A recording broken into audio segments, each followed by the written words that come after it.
만남은 우리 인생 가운데 가장 중요한 것 중에 하나입니다. 어떤 사람을 만나거나 누구를 만나거나 또 어떤 사람을 만나서 결혼하거나 아니면 어떤 약속을 잡거나 참 중요한 것입니다. 그러나 그 만남보다 더 중요한 것은 만물의 창조자 하나님을 만나는 것, 예수 그리스도를 만나는 것이 가장 중요한 것입니다.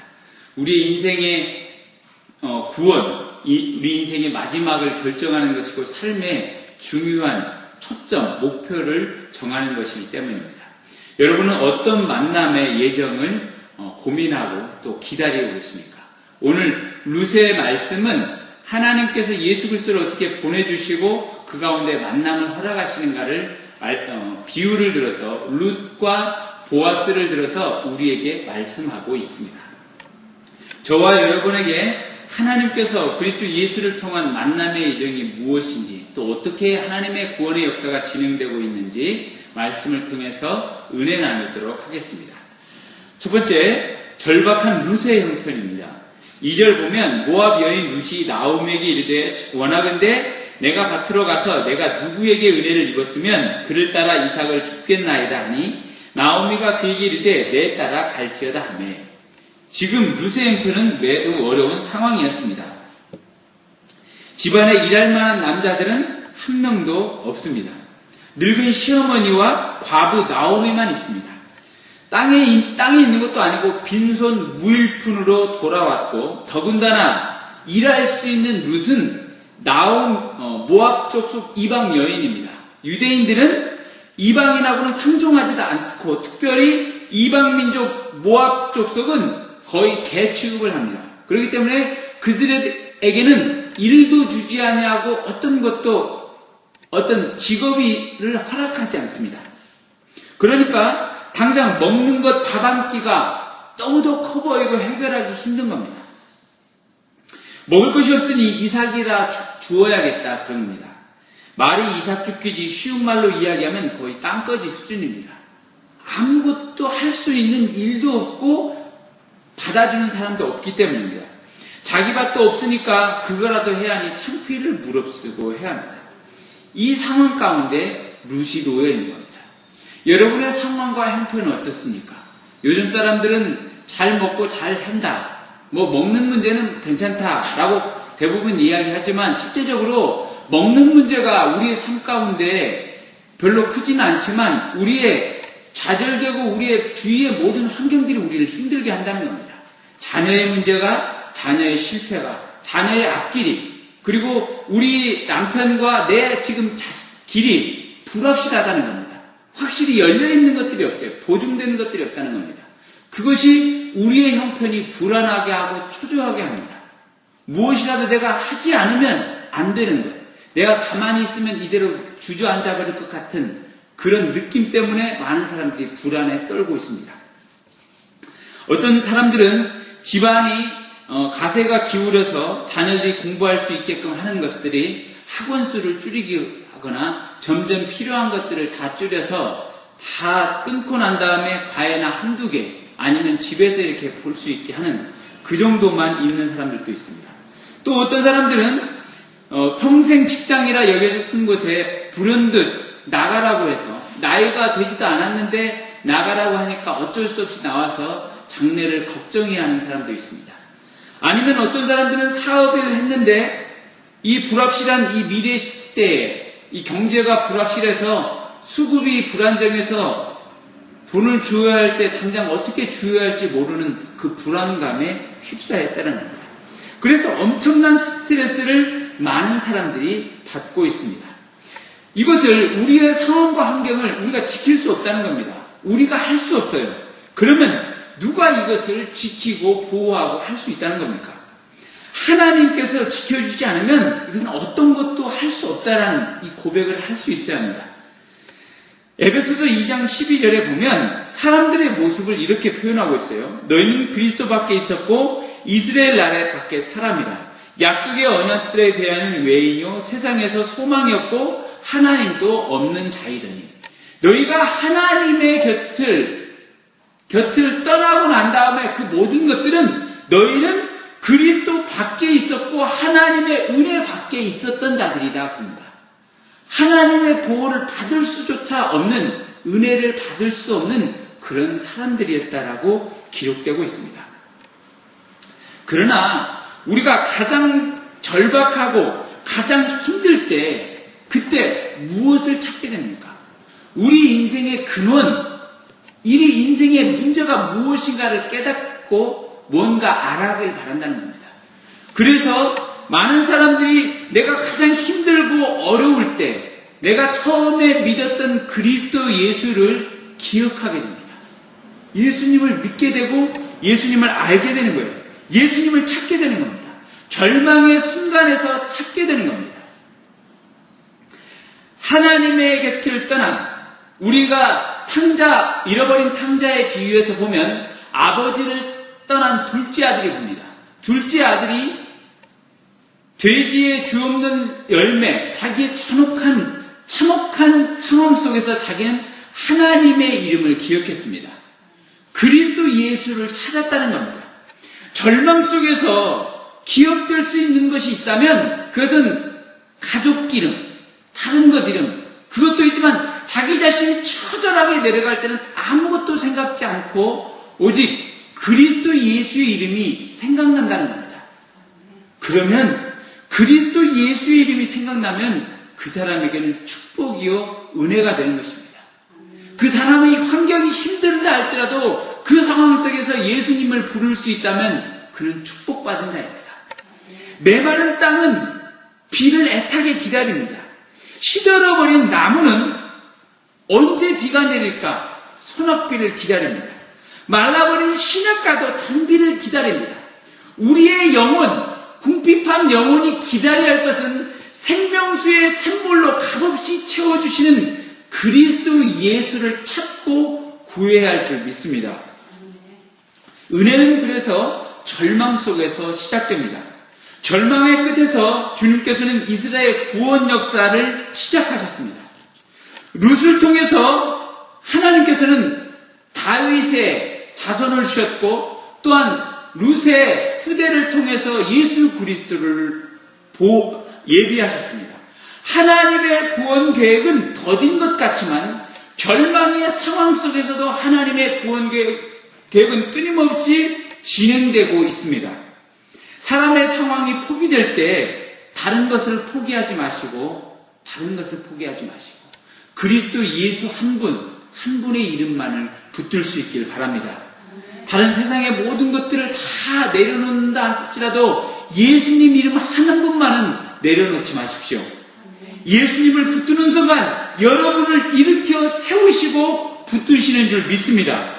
신명기 32장 10절에 여호와께서 그를 황무지에서 짐승이 부르짖는 광야에서 만나시고 호위하시며 보호하시며 자기의 눈동자같이 지키셨도다. 그 하나님의 광야에서 어떤 곳에서 하나님께서 지키시고 보호하신다고 말씀합니다. 두 번째, 하나님께서 계획하신 만남입니다.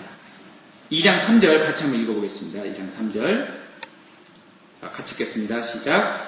룻이 가서 베는 자를 따라 밭에서 이삭을 줍는데 우연히 엘리멜렉의 친족 보아스에 속한 밭에 이르렀더라.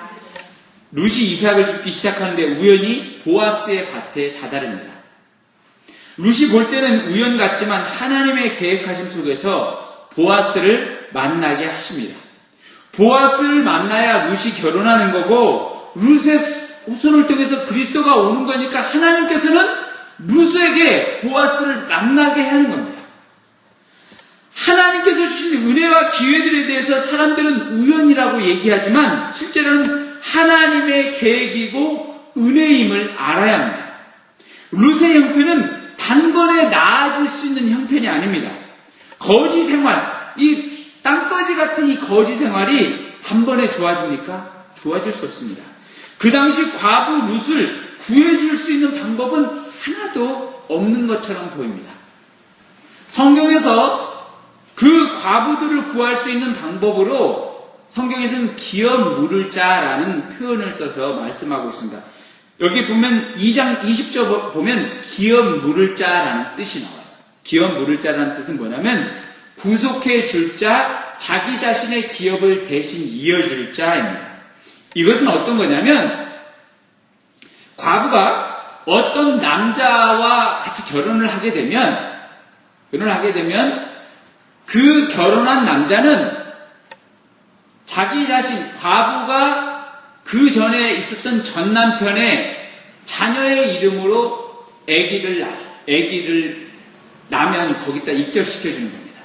그렇기 때문에 과부의 전 남편의 아들의 이름을 회복하는 거예요. 그러면 어떻게 되냐면 전 남편의 아들이 생기니까 전 남편이 가지고 있었던 재산을 그 아들이 상속받게 됩니다. 이스라엘에서는 희년이라는 제도가 있었는데 50년에 한 번씩 모든 재산이 다 원래 위치로 돌아갑니다. 아무리 가난하거나 아무리 어렵게 살았을지라도 그 사람이 50년 동안 가난하게 되었으면 다시 그 재산이 그 사람으로 다시 돌아가게 되어 있어요. 자기 형편이 괜찮으면 돈을 주고 사야 하는데 완전 거지 같은 사람은 다시 다 그냥 통째로 받게 되어 있습니다. 아무 대가 없이. 이게 기업 물을 자가 받을 수 있는 은혜입니다. 하나님께서 이것을 만들어 주셨어요. 왜냐하면 하나님은 고아와 과부를 불쌍히 여기시고 돌보시는 분이에요. 그럴 때 이 제도를 만드셨습니다. 그런데 이 기업 물을 자의 제도는 아무나 허락된 게 아닙니다. 그 과부하고 결혼하려면 기업 물을 자의 자격 요건이 있는데 뭐냐면 세 가지예요. 첫째는 그 여자의 과부의 친척 중에 한 명이어야 돼요. 그리고 또 두 번째는 형편이 넉넉한 자입니다. 좀 잘 살아야 돼요. 그 다음에 세 번째는 스스로 도와주고자 하는 자원함이 있어야 돼요. 이 세 가지가 충족되어야만이 기업 물을 수 있는 자격이 되는 겁니다. 아무나 그렇게 할 수 없어요. 여기서 보면 보아스는 2장 1절에 보면 나오미 남편 엘리멜렉의 친족으로 유력한 자가 있으니 그의 이름은 보아스라. 먼저 친족이라고 했죠. 친척이에요. 두 번째 유력한 자, 넉넉한 자, 잘 살아요. 세 번째 보아스가 룻에게 3장에 보면 자기 자신이 기업을 대신 물어주겠다. 자기가 자원합니다. 그러니까 보아스는 룻의 기업 물을 자가 되는 것입니다.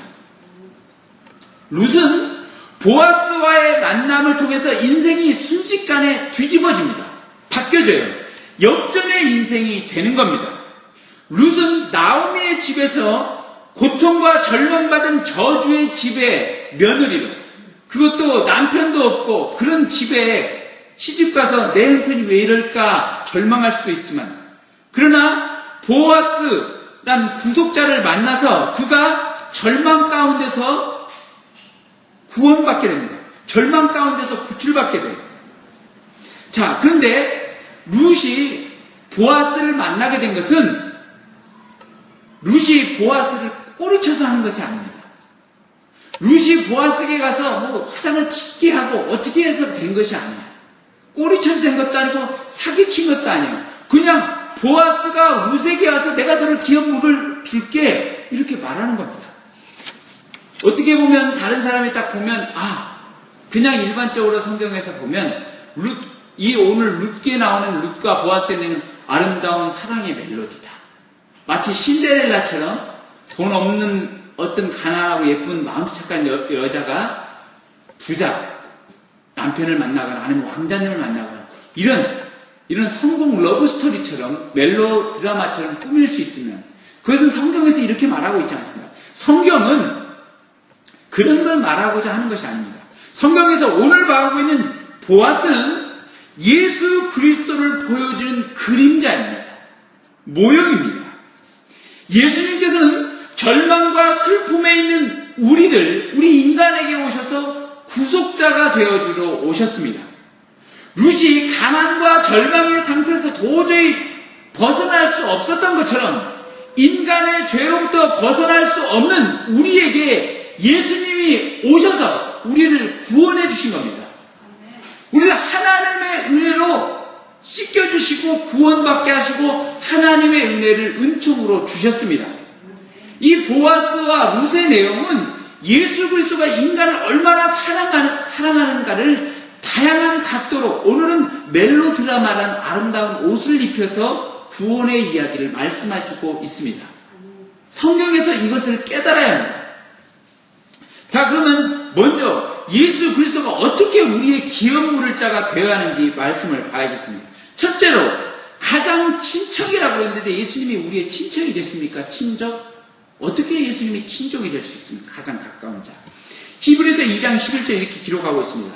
거룩하게 하시는 이와 거룩하게 함을 입은 자들이 다 한 근원에서 난지라. 그러므로 형제가 부르시기를 부끄러워하지 아니하시고 영접하는 자, 그 이름을 믿는 자에게는 하나님의 자녀가 되는 권세를 주셨으니 하나님께서 예수 그리스도를 믿는 자를 하나님의 자녀가 되게 하고 예수 그리스도를 형제라 부르게 하셨습니다. 그러니까 예수님이 형제가 되니까 예수님과 우리는 뭡니까? 친척이에요. 가장 가까운 자입니다. 그러므로 기업물을 자의 첫 번째 해당되는 겁니다. 두 번째, 넉넉한 자라고 그랬는데 기업물을 자는 두 번째, 예수님은 죄와 사망을 이길 수 있는 능력의 하나님입니다. 죄와 사망의 죽음의 문제를 해결해 줄 사람은 없습니다. 인간의 뛰어난 지성도 죄와 죽음의 문제를 해결할 수 없습니다. 인간은 하나님 앞에 불순종하고 떠남으로 하나님을 알지 못하고 죄를 지었습니다. 이 죄의 값은 사망입니다. 어느 누구도 사망을 피해갈 수 없어요. 그러므로 모든 인간은 죽는 거예요. 이 사망의 죄값, 사람들은 지불할 수 없습니다.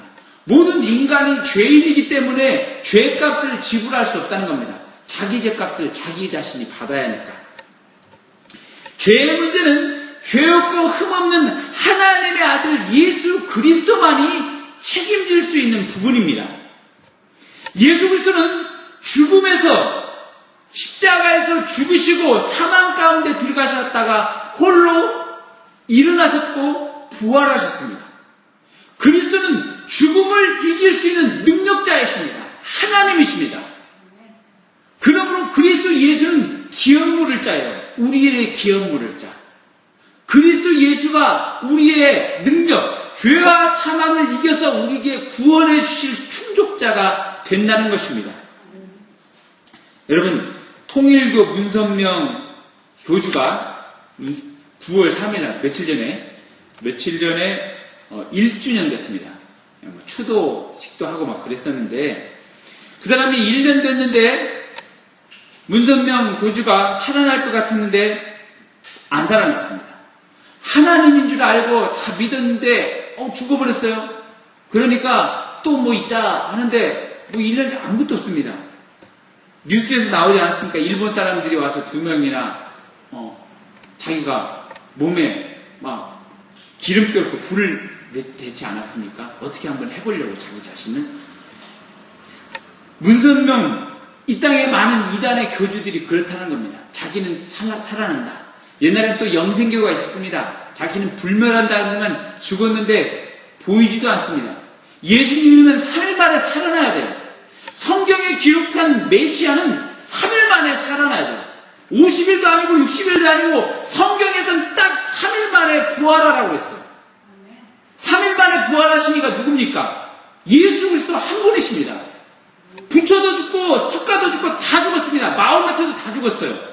이 땅의 모든 교주는 다 죽고 3일 만에 살아난 자는 아무도 없습니다.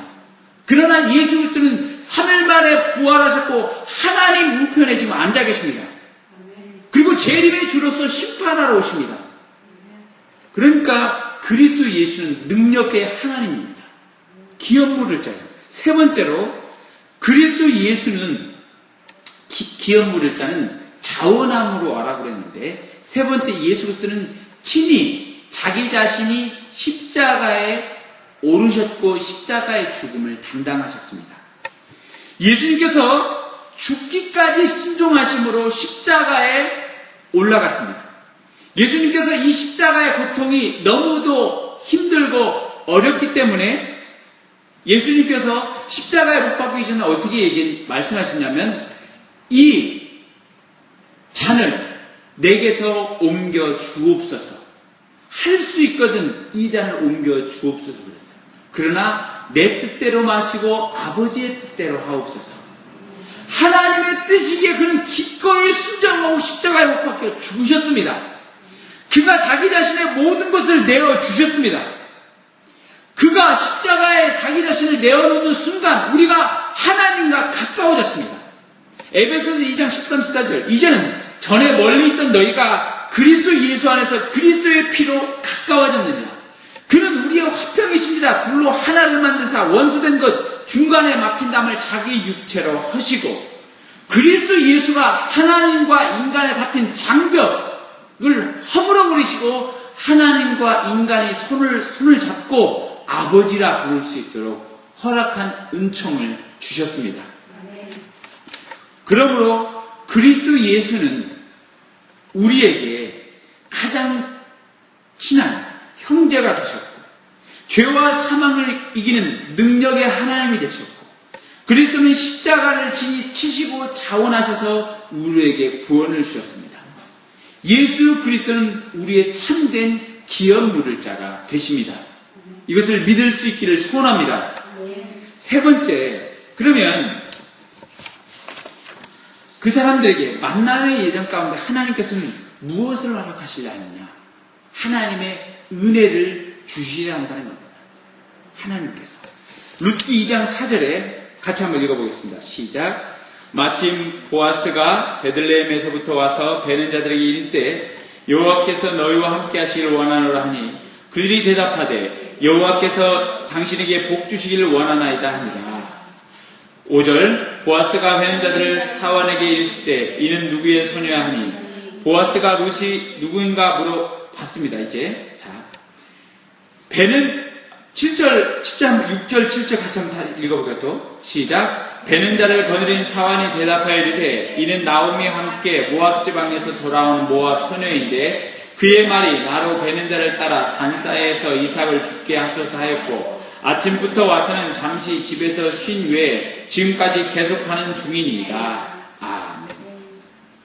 자, 보아스가 딱 보니까 룻이 모압 여인 룻이 와서 자기의 밭에 와서 밀 이삭을 줍는 겁니다. 그러니까 보아스가 제가 누구냐? 그랬더니 나오미의 며느리입니다. 알고 봤더니 그가 다른 사람 다 죽고 자기 집 모압 지방으로 갈 수 있었지만 어머니를 모시고 온 사람이다. 아, 이런 사람이 있구나. 그러면서 보아스가 그에게 다른 데로 가지 말고 여기서 나오는 밀이삭을 네가 죽도록 하라 그러는 겁니다. 여러분 땅꼬지에게 먹을 걸 제공해줍니다. 매일 아침마다 먹을 걸 제공해준다. 매 시간마다. 이것보다 축복이 어디 있겠습니까? 지금 룻은 다른 데로 이삭을 구하러 돌아다니지 않아도 됩니다. 이제는 보아스의 집에 나오는 밀 이삭 떨어진 그것만 주워가면 돼요. 그러므로 보아스는 엄청난 유력한 자예요. 풍부하고 충만한 자예요. 이스라엘에서. 그에게 있으면 풍족해집니다. 보아스는 룻의 그늘 아래 들어갔습니다. 이제. 예수님께서는 이렇게 말씀하세요. 수고하고 무거운 짐진 자들아 다 내게로 오라. 내가 너희를 쉬게 하리라. 예수님께서 여러분들에게 바라고자 하는 것이 여러분의 것을 뜯고 여러분의 것을 바치는 것을 쓰고 이런 분이 아니라는 겁니다. 하나님께서는 여러분의 은혜를 잔뜩 부어주시기를 원합니다. 이것을 소원합니다. 하나님께서. 우리가 TV 드라마 보면 막장 드라마 많이 있잖아요. 그러면 우리 시어머니 아니면 뭐 다른 데 보면 누구 뭐 다른 사람 딱 보면 자기 자신의 것을 항상 아껴놓고 며느리의 것이나 자기 아들의 것을 뜯어먹는 시어머니가 있습니다. 그쵸? 내가 너를 어떻게 키웠는데 하면서 내 뭐 칠순 때 너는 해외여행 보내게 1,000만 원 만들기 위해서 집안마다 뭐 300~400만씩 걷어라 이렇게 한다거나 누구에게 나 뭐 필요하니까 넌 뭐 해주고 금 10돈씩 해주라 이런 것 너무 많이 나와요. 드라마에서 우리는 그걸 볼 때마다 막 몸에 하면서 막 손에 불이 나면서도 끝까지 보는 거죠. 근데 우리 인생 가운데 많은 사람들이 예수님을 믿으면 내가 뭐 바쳐야 돼. 나 돈 없는데, 나 믿기 싫어요. 이런 사람들이 많이 있어요. 전도에 보면, 나 돈 없으니까 좀 나가기 싫어요. 사실은 절에다가 자기 재산을 다 바친 사람들입니다. 그런 사람들. 교회에 나와서 믿음을 찾은 사람들은 실제적으로 다 절에다 바쳐지고 남은 것은 하나도 없습니다. 그래도 중요한 것은 예수 그리스도를 알았기 때문에 그게 참된 진리죠. 예수님은 어떤 것도 바라지 않습니다. 하나님은 천지 만물을 창조하셨어요. 그분이 여러분 먹을 것이 탐나겠습니까? 아이들이 가지고 있는 과자가 부모가 탐이 납니까? 결코 탐이 나지 않죠. 코 흘리게 코 묻은 그 과자가 탐이 나지 않습니다. 내가 사주면 사줬지 결코 탐이 나지 않다는 겁니다. 하나님께서는 우리의 것을 탐내지도 우리의 것을 요구하지도 않습니다. 너희는 단지 내게 와서 쉬어라, 마시라, 그리고 그 안에 은혜로 거하라 말씀하십니다.